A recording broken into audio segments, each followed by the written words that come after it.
Hi friends, welcome back to my channel. இன்றைக்கி நம்ம சேனலில் பார்த்திங்கன்னா நல்லா ஃப்ளேவரான ஒரு பிஸ்கட் ரெசிபி தான் இன்றைக்கி வந்து பண்ண போகிறோம்.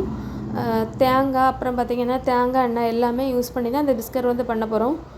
அது சாப்பிடும்போது பார்த்திங்கன்னா அந்த தேங்காயோட ஃப்ளேவர் மனம் எல்லாமே சூப்பராக இருந்துச்சு இந்த பிஸ்கட்டு. இப்போ வந்து எப்படி பண்ணான்னு சொல்லிட்டு பார்க்கலாம். அதுக்கு பார்த்திங்கன்னா ஃபஸ்ட்டு வந்து என்னென்ன பொருள் வேணும்னு சொல்லி பார்க்கலாம். 1 கப் அளவுக்கு கோதுமை மாவு, அதுக்கப்புறம் பார்த்திங்கன்னா 1 கப் அளவுக்கு ஃப்ரெஷ்ஷாக துருவின தேங்காய், 1/2 கப் அளவுக்கு தேங்காய், 1/2 கப்பு சீனி, ஒரு 6 ஏலக்காய் வந்து அந்த வெளியில் இருக்கக்கூடிய தோலெல்லாம் எடுத்துகிட்டு நான் வந்து சீட்ஸ் மட்டும் எடுத்து வச்சுருக்கேன். அப்புறம் பார்த்திங்கன்னா ஒரு 1/4 டீஸ்பூன் அளவுக்கு பேக்கிங் சோடா, கொஞ்சமாக சால்ட்டு.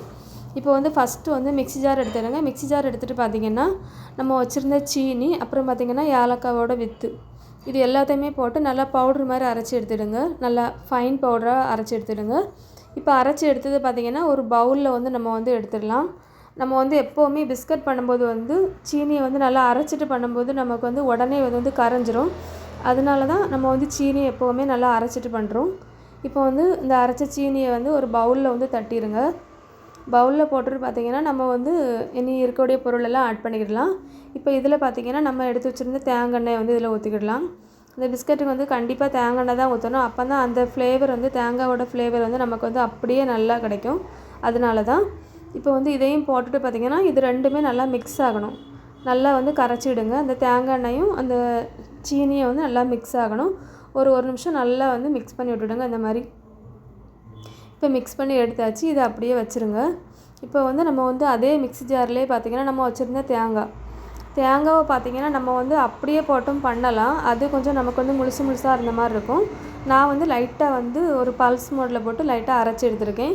நீங்கள் அப்படியே போடுறதா இருந்தாலும் அப்படியே போட்டுவிடுங்க, அதுவும் நல்லா தான் இருக்கும். லைட்டாக அரைச்சாச்சு. இதுக்கப்புறம் பார்த்திங்கன்னா நம்ம வந்து ஏற்கனவே வந்து மிக்ஸ் பண்ணி வச்சுருந்த அந்த தேங்காய் எண்ணெய், அதுக்கப்புறம் பார்த்திங்கன்னா சீனி, அதில் வந்து மிக்ஸ் பண்ணிடலாம். போட்டுட்டு இதை வந்து நல்லா வந்து மிக்ஸ் பண்ணிக்கிடுங்க லைட்டாக. இது எல்லாமே ஒன்றா மிக்ஸ் ஆனால் மட்டும் போதும், ரொம்ப நேரம் மிக்ஸ் பண்ண வேண்டாம். இதுக்கப்புறம் பார்த்திங்கன்னா நம்ம வந்து வச்சுருந்த மாவை வந்து இதில் வந்து போட்டுடலாம். அந்த இதில் பார்த்திங்கன்னா நம்ம வந்து வச்சுருந்த சால்ட்டு, அப்புறம் பார்த்திங்கன்னா பேக்கிங் சோடா, அந்த ரெண்டையும் இதில் வந்து இதிலே ஆட் பண்ணிடலாம். இதில் ஆட் பண்ணிவிட்டு லைட்டாக மிக்ஸ் பண்ணிக்கிடுங்க. ஏன்னா வந்து ஃபஸ்ட்டே போட்டு இதை மிக்ஸ் பண்ணால் தான் நம்ம வந்து மாவு போட்டு மிக்ஸ் பண்ணும்போது வந்து அங்கங்கே திட்டாக இல்லாமல் நமக்கு வந்து இருக்கும். அதனால தான் எக்ஸ்ட்ராவாக தண்ணி எதுவுமே நம்ம ஆட் பண்ணாண்டா அந்த எண்ணெயே நம்மளுக்கு வந்து கரெக்டானதாக இருக்கும். இப்போ வந்து நம்ம வந்து மாவு எடுத்து போட்டுக்கிடலாம். ஃபஸ்ட் நமக்கு பார்க்கும்போது வந்து நமக்கு வந்து எண்ணெய் காணாத மாதிரி தான் இருக்கும். ஆனால் கொஞ்சம் நல்லா அழுத்தம் கொடுத்து பிசைஞ்சால் கரெக்டாக இருக்கும் இந்த எண்ணெய்க்கும் அந்த இதுக்கும். ஏன்னா நம்ம வந்து ஃப்ரெஷ்ஷான தேங்காய் தான் போட்டிருக்கோம். நமக்கு வந்து அதுலேருந்தும் கொஞ்சம் தண்ணி வந்து நமக்கு வந்து வரும். அதனால தான் இப்போ பார்த்திங்கன்னா நல்லா வந்து மிக்ஸ் பண்ணி எடுத்தாச்சு. இப்போ நம்ம வந்து இதை வந்து உருண்டை பிடிச்சி எடுத்துக்கிடலாம். நம்ம வந்து நமக்கு வந்து எந்த சைஸில் வேணுமோ அந்த சைஸில் நம்ம எடுத்துகிட்டு உருண்டை பிடிச்சிக்கிடலாம். நான் அன்றைக்கி வந்து சின்னதாக ஒரு பால் சைஸில் எடுத்துகிட்டு நம்ம இந்த மாதிரி கையில் வச்சு லைட்டாக தட்டி எடுத்துடுங்க.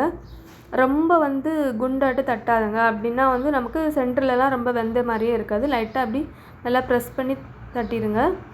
தட்டிட்டு பார்த்திங்கன்னா எல்லாத்தையுமே ரெடி பண்ணியாச்சு.